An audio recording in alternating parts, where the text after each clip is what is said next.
This is where one of the most powerful men in human history was murdered. I'm talking about Julius Caesar, of course, dictator perpetuo of the Roman Republic, and assassinated in 44 BC. And now, it's run by cats.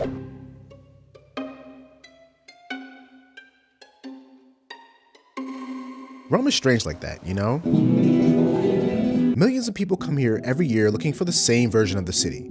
The same sights and the same spots for the best pasta and pizza. But we came looking for parts that still feel unexplained. The quieter corners. Save all the touristy attractions for during the week if you can, and come to a place like this on the weekend. The Rome hiding right underneath the most famous places everyone already knows. The problem is, when a place becomes this visited, can it still feel authentic and undiscovered at all? Well, we hope to find out. Welcome to Rome. What did you not know beforehand? Everything except for that he bagged Cleopatra. On a rainy morning, we boarded a Ryanair flight from Albania to Rome. Just over an hour in the air and only for about $50, which feels like a steal for a trip to Rome. At prices like that, I have a feeling a lot more of Italy is in our future.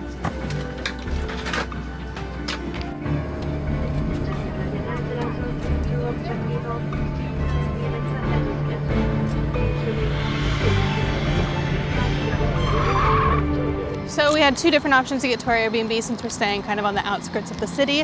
We chose to take the TerraVision bus to the city center, Roma Termini, and then we're gonna hop on the metro. I don't know what I expected Rome to look like. Maybe somewhere along the way I convinced myself the whole city would feel like a movie set. Ancient ruins around every corner, the Colosseum towering over everything, which in hindsight was probably a pretty silly thing to expect. Outside of the tourist areas, it's just a normal city. Anyway, We're in Rome. I'm actually pretty excited because this is my first time here. Wish the weather was a little nicer, but Rome still has that little bit of a mystique for me, you know, like it's a new place for me to explore. As for me, this is my second time here, and I'm interested to see just how much it's changed since the last time I stopped through in 2014.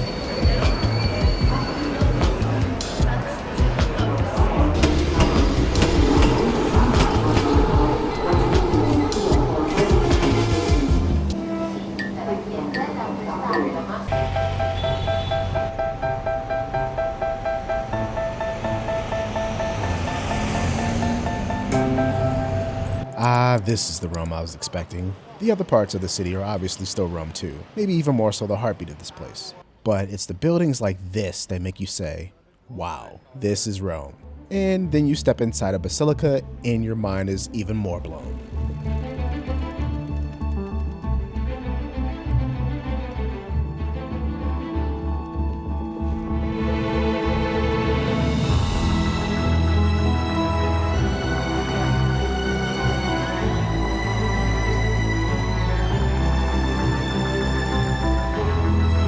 The Basilica di Sant'Andrea della Valle, excuse my pronunciation. This is the most beautiful interior of a church I think I've ever seen.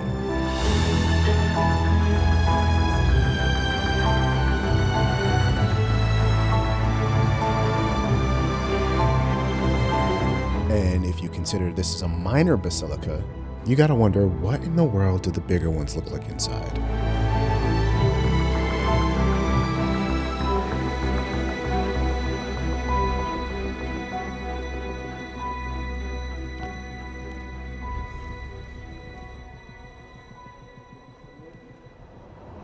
That was a bit of an unexpected find. We kind of just popped our heads in and were like, whoa, this is cool. And exploring, at least for us, means aimlessly searching through Google Maps until we find somewhere good to eat. I mean, it's Rome. Statistically speaking, we could probably close our eyes, spin in a circle, and stumble into a pretty decent plate of pasta. That being said, putting someone in the window hand-making fresh pasta is a dangerously effective strategy on people like me, who apparently can still be lured in by shiny objects.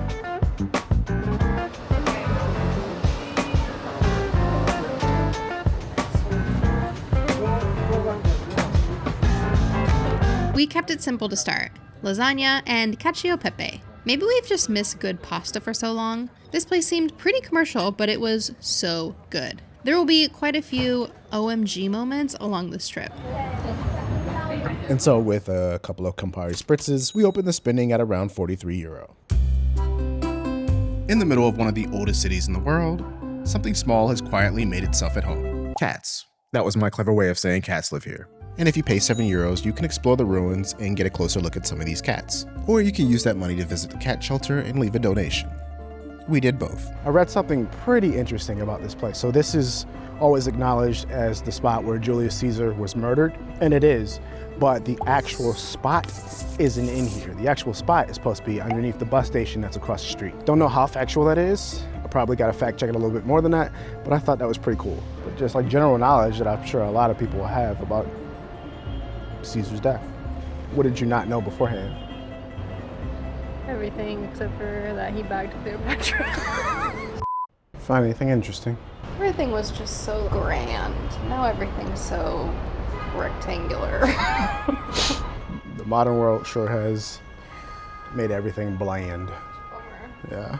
Well, a lot of ambulances and police sirens going off in Rome. So we actually stopped by the cat sanctuary because I've been emailing them back and forth trying to see if we can like volunteer there for a little bit. We can't because they have trained professionals there to volunteer, which makes sense. So, but we stopped in, got to chatting with them a little bit and learning about why they do what they do. And apparently there are 65 cats here currently that call this place home. So a lot of them live out here in the ruins, and then there's some with disabilities or some that are a little too young to be out here that live inside the facility. We paid €7 to come down into the ruins. Was it worth it? I could see it from the street level. I Yeah, feel like that's fair. the shade is nice. It'd be nice if there was more open. It's just this side. If there was more to the exhibit. But I do love that there's water stations all over Italy. Traveler tip number 5, hydrate. Rome is one of those cities that feels impossible to film badly. Point a camera literally anywhere and suddenly you're a cinematographer. Figuring out what the city actually feels like beneath all this, that's a little harder.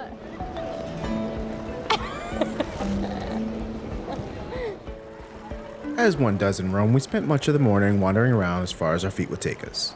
From the Colosseum, all the way to Piazza Navona, and then to the Pantheon.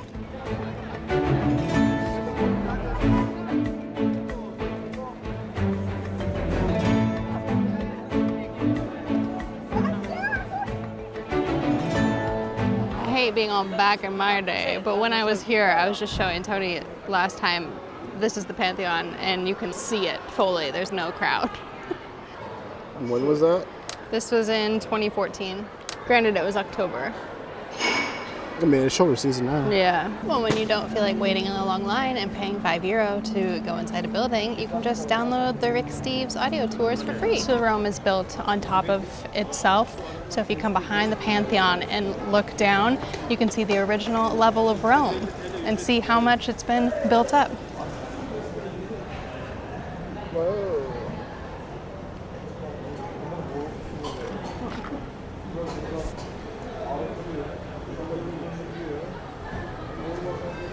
And they say TikTok's not educational. Even with the crowds, doesn't ruin the experience because it's so pretty.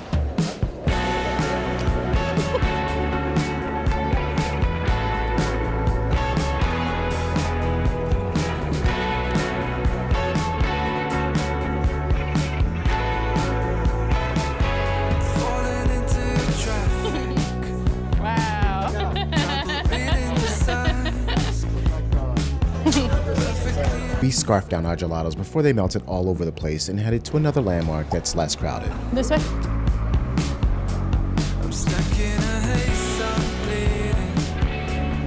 So many people.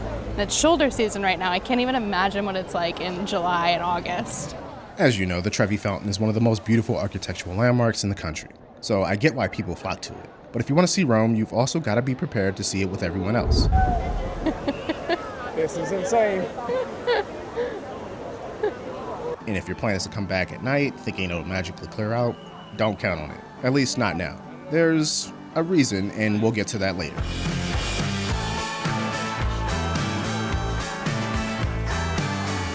After all that walking and the sensory overload that comes with your first day in Rome, we were ready to slow down for a minute. I've heard about this things that Italians do before dinner, aperitivo, a sort of unofficial pause in the day for drinks and snacks and conversation before the night really begins. And for some reason, the whole thing felt strangely exclusive, like everyone already understood the rules except for us. Is it okay if we take pictures in here? Yes, not me, please. Not you. Yeah, okay, perfect. Yes, we can. And can I ask you a question too, Yes. since we're here? We're trying to understand how aperitivo, how is it pronounced aperitivo? Aperitivo, yes, it's a happy hour. Oh, it's happy hour? How does it work? No, there isn't here, no. Okay, how does it work in general? It's from 6 till 9. Just any restaurant or like certain Not restaurant? any restaurant. Okay. Someone, no. Do you know any good spots by chance? Or? I don't like. You don't like? this Okay. Kind of, no. We open at from 6 till 11. Make a degustation with a glass of wine, something like this. Not happy hour. Uh-huh. No. Thank you. What's your name? Chiara. Kata? Tony. So no aperitivo yet, but a €5 glass of wine ain't bad. Looking back, I understand more clearly where the disconnect was. We were here looking for this thing like it was an extra mealtime sandwich between lunch and dinner, when the reality was you buy drinks and some places serve you snacks. Actually, I think Sarah understood this. I was clueless.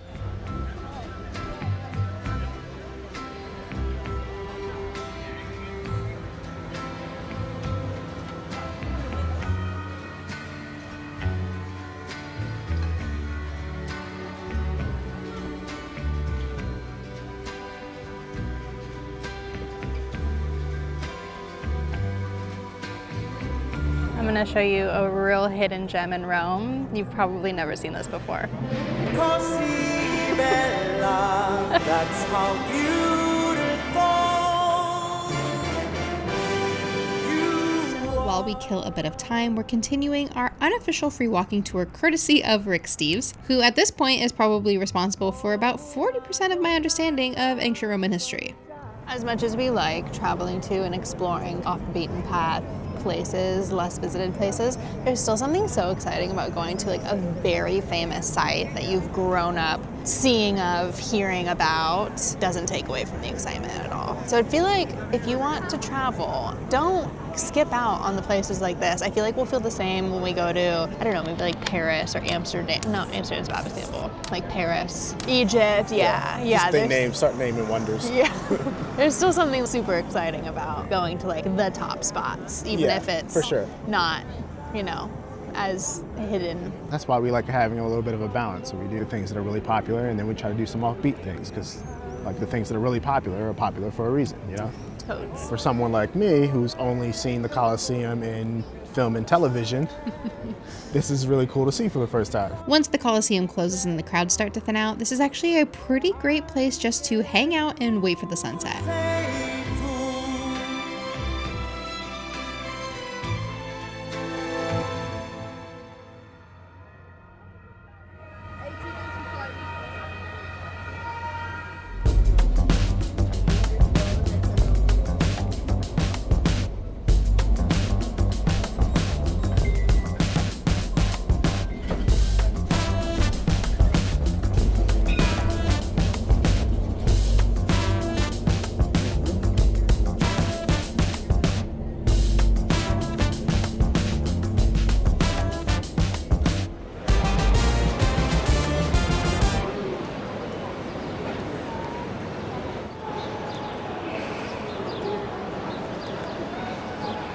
The consensus is to rush to all the iconic spots in Rome. But everywhere you look, especially around these parts of the city, there's always history to be seen. And you get to see it for free with live music serenading you in the background.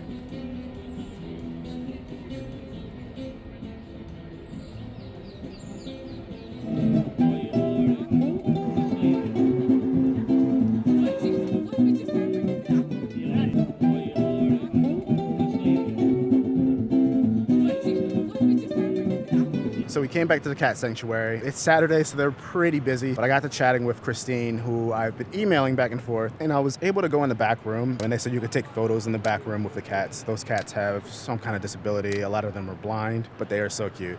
The sanctuary is open daily from 12 to 4, but sometimes it tends to get pretty busy. But if you show up in the afternoon, you'll probably see plenty of cats roaming around outside too. And cats will be cats. They'll meow, get temperamental with each other, but mostly they'll sleep.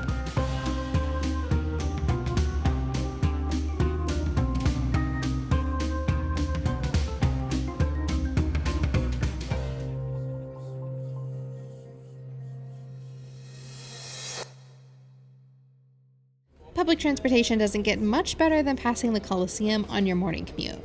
But today, we're heading away from the major sites and into Testaccio, one of Rome's more food-focused neighborhoods, to get a deeper taste of Roman cuisine. For this, we hopped on a food tour with Eating Europe.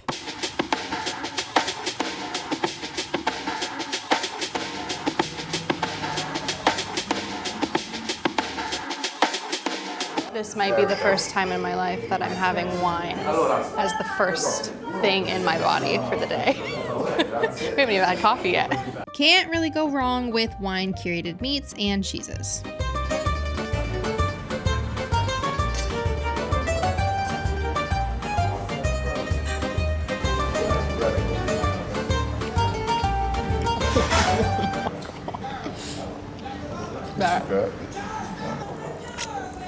Oh, that's good. Oh my gosh.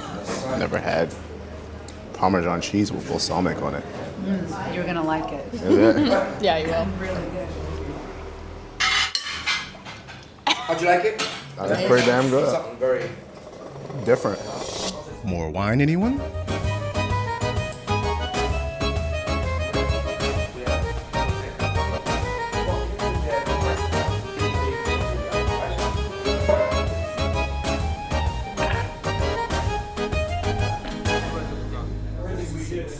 Never liked Careful now.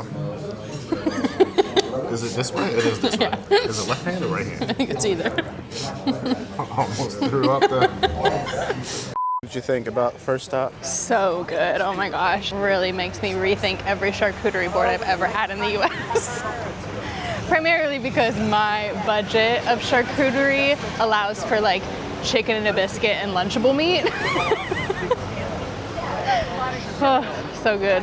Our next stop brought us to the other side of that big pyramid we saw earlier, and into one of the quieter corners of Rome, the non-Catholic cemetery. Fun fact, it's also the final resting place of English poet John Keats. Towards the end of his life, Keats didn't really think he'd be remembered for much of anything. So instead of putting his name on the gravestone, he asked it to simply read, "Here lies one whose name was writ in water." But his friend clearly wasn't willing to let that happen. So when he passed, he made sure his gravestone included the words, "Devoted friend of John Keats." As it stands now, the cemetery is also another cat sanctuary.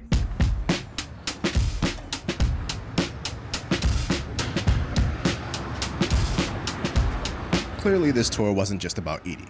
There was some solid history mixed in too, like the fact, and I'm simplifying this a lot, that the Romans apparently produced so much broken pottery, they accidentally created an entire hill out of it. Not metaphorically, an actual hill. Over time, all that pottery became so compacted together that people eventually started carving into it and building businesses alongside it. Which means today, you can walk into a restaurant or a wine cellar around here and casually find yourself staring at 2,000-year-old Roman trash embedded in the walls. Now, before I completely butcher any more Roman history, let's get back to the food. And honestly, the main reason I was excited for this tour in the first place, a stop at the Testaccio market.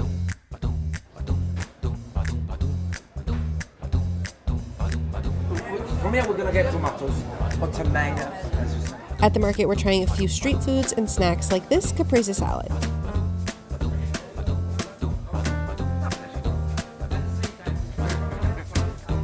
See? Dip it in your That's the beer. difference between Italians and Americans. Italians don't do no dip because food will be already perfect. One of our new favorite street foods in Italy is supplì. So instead of throwing away Think of it as a mozzarella stick on steroids. Deep fried balls of risotto mixed with tomato sauce and a center of melting mozzarella. A ball of cheesy goodness, and I mean these things are cheesy.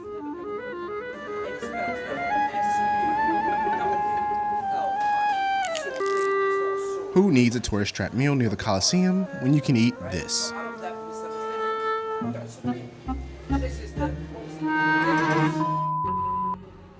On a food tour of Rome, it would be a sin not to have pasta. So we were taken to a spot with a pretty funny backstory about the name. It's pretty long to explain though, so if you want to know, be sure to ask us in the comments. We're trying 3 pastas here: carbonara, amatriciana, and cacio e pepe. It was honestly so good that we forgot to film, but on our last stop, we got to try gelato at one of the oldest spots in Rome.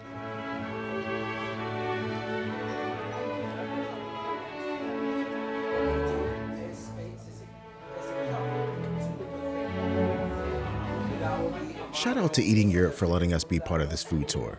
They do tours all over Europe, obviously, hence the name. But the reason why we like tours like this is because they give you a little bit more local food experiences. Thank you.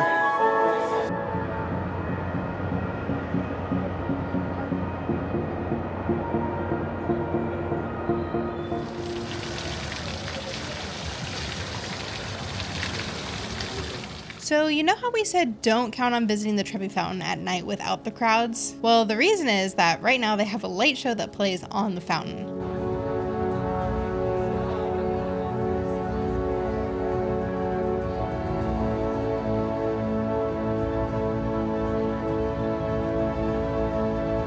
Kind of reminds us of the one that we saw in Valladolid. Not sure how long this will be going on, but it seems like it's a seasonal thing based on what we found online.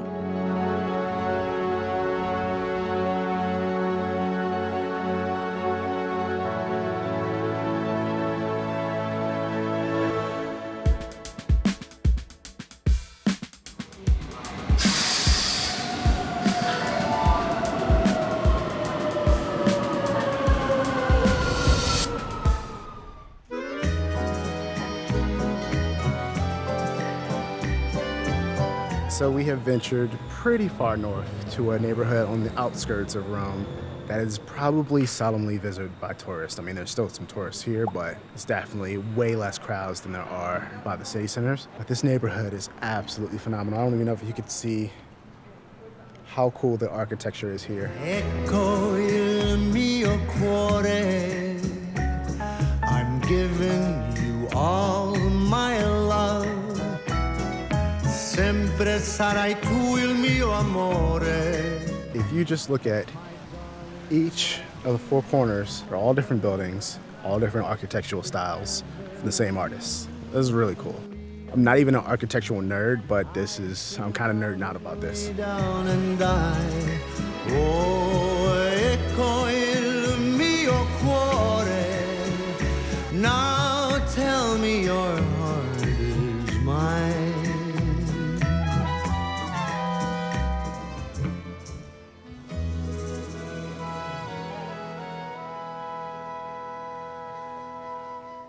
So there's Art Deco, Greek, Gothic, Baroque, even some medieval influences in these buildings here. And I looked it up just now. There are 26 small palaces all in this little area. Most notably is the fountain in the center, which when you get here, the arches are going to be like, whoa, this is really cool. And then the fountain is going to be like, okay, this is a beautiful neighborhood. We had just come all the way from Colosseum area where you could probably barely breathe without, I don't know, people stepping on it. And you come here and there's hardly any people. So I feel like if you're in Rome on a Saturday, save all the touristy attractions for during the week if you can, and come to a place like this on the weekend. We hung out until it was time to make moves. Sarah had to use the bathroom. And we were in this weird in-between time where a lot of restaurants weren't open, so we kind of scrambled a little bit. The hope was just to find somewhere to get maybe a coffee and a spritz and use the restroom. The wait is finally over. We finally did it. We found it without even trying, without even looking for it. Yeah. We did it. We did it all because I had to pee. You can't expect it. You just have to don't talk about Fight Club. See, they're just bringing snacks. You know, it's funny. We spent all this time thinking we were searching for some exclusive thing, and when you stop looking, it's everywhere.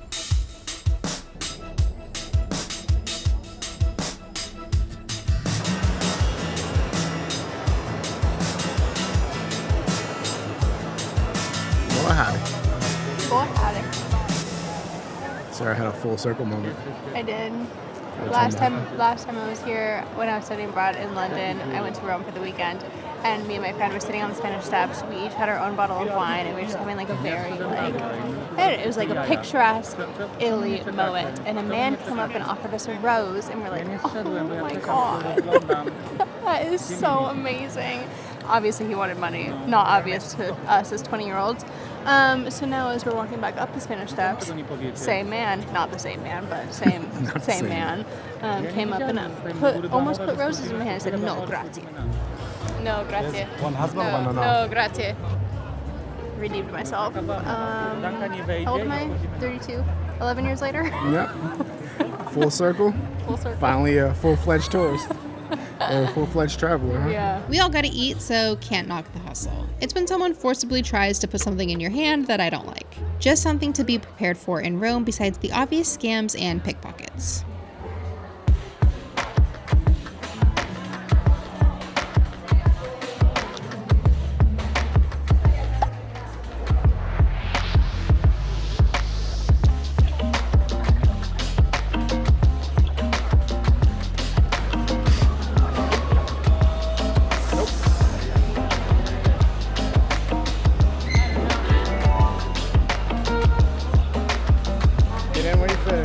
Another thing to be prepared for is public transport near the major attractions can get packed pretty quickly, often feeling like a can of sardines, as they say.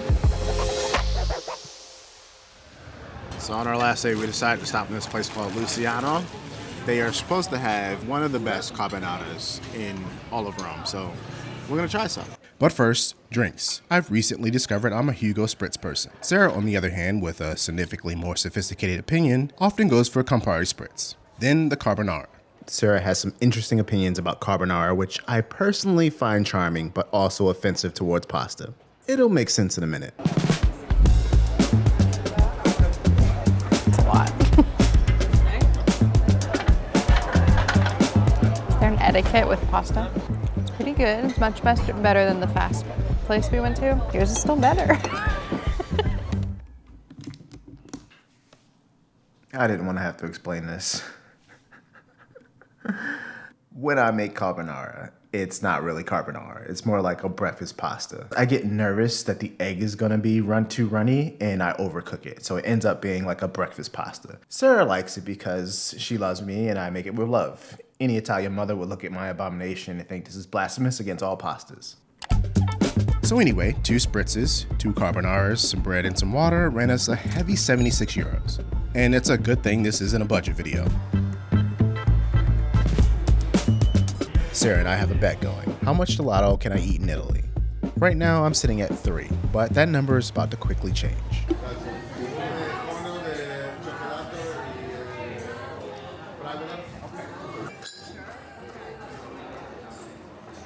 Grazie. So Sarah's gonna be a little jealous because I got gelato without her. We walked past this place before and there was a line out the door. And I walked past today and there's no line. So I'm like, maybe I'll just stop in and see if I can get some gelato. It was $3.50. We got one with kind of like a cookies and cream and then one that's a salted caramel with peanuts with pecans and a cookie on the top.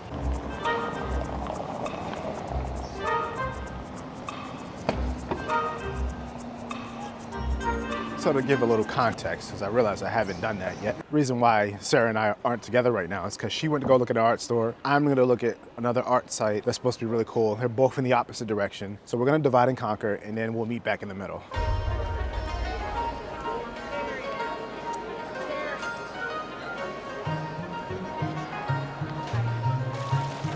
It kind of looks like William Dafoe. You know that meme?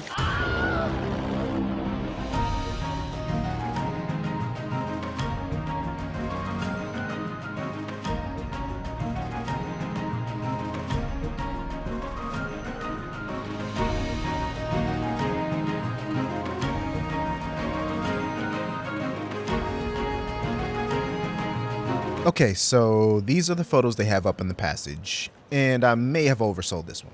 It definitely looks a lot cooler when the roof isn't aggressively overexposed like it is on my camera. Still, probably not something I'd go wildly out of my way for, but if you happen to be walking by already, it's a cool little detour. It's kind of just like a passageway, so people are just walking back and forth. Maybe a few people will stop to take some photos, and then they move on. Travel videos, and we're guilty of this too, always seem to need to be hidden or underrated. Sometimes things can just be fine. Of all the spots in Rome, the Trevi Fountain might feel the most chaotic at this point. Yet somehow we've come back to this spot 3 times now. There was a time where you could just walk right up to it without barriers or timed entry slots. That's clearly not the case anymore. But if you want to experience this part of the city from a slightly different perspective, there's a much lesser known archaeological passage hidden beneath the Trevi district itself, underneath all the crowds.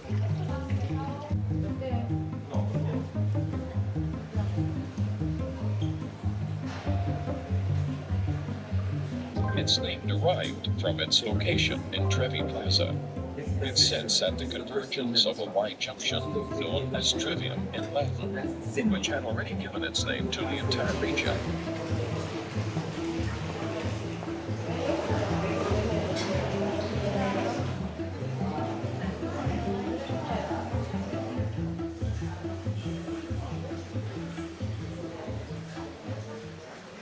This was actually a great find, and for €4, pretty hard to complain. We did, however, make the mistake of paying an extra €3.50 for the audio guide, which is cool if you're really into the discovery and preservation side of archaeology. Personally, I think I've realized I'm more interested in what weird little day-to-day activities were happening down here 2,000 years ago. Tell me, like, who's getting down at the Trevi Fountain? Little meetup spot. Yeah.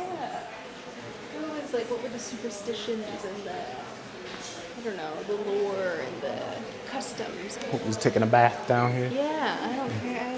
My interests are not in, like, the construction of places. I can appreciate it, but I want to know, like, Day-to-day life. yeah.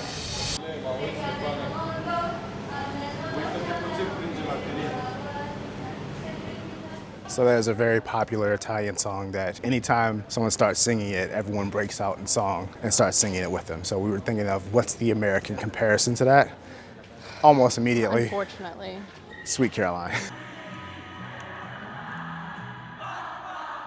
You said Don't Stop Believing too, so. Also, but I feel like Sweet Caroline is Sweet Caroline, 100%, yeah. So if we break out with Sweet Caroline, do you think we can get a sing-along going? Please, God, no.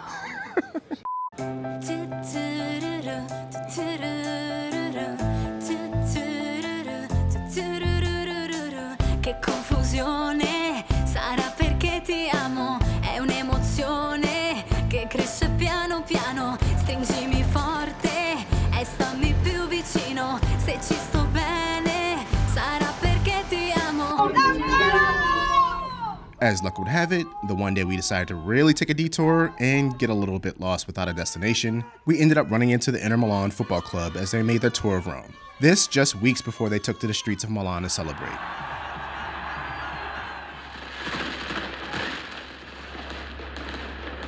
And I had to explain to Sarah why fans from all over the world go crazy over sports clubs.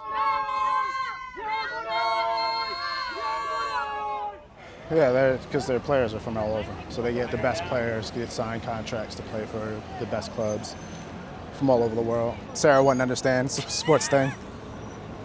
Not a sports girl. She didn't get that sports craze. No. Speaking of crazes, my gelato count ends at 5.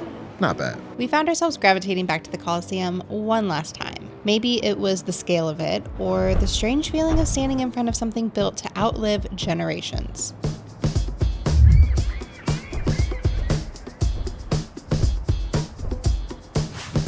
Felt like a fitting way to end our time in Rome. But now we're trading the chaos of one city for the quietness of another. Orvieto, a hilltop town in the Italian countryside.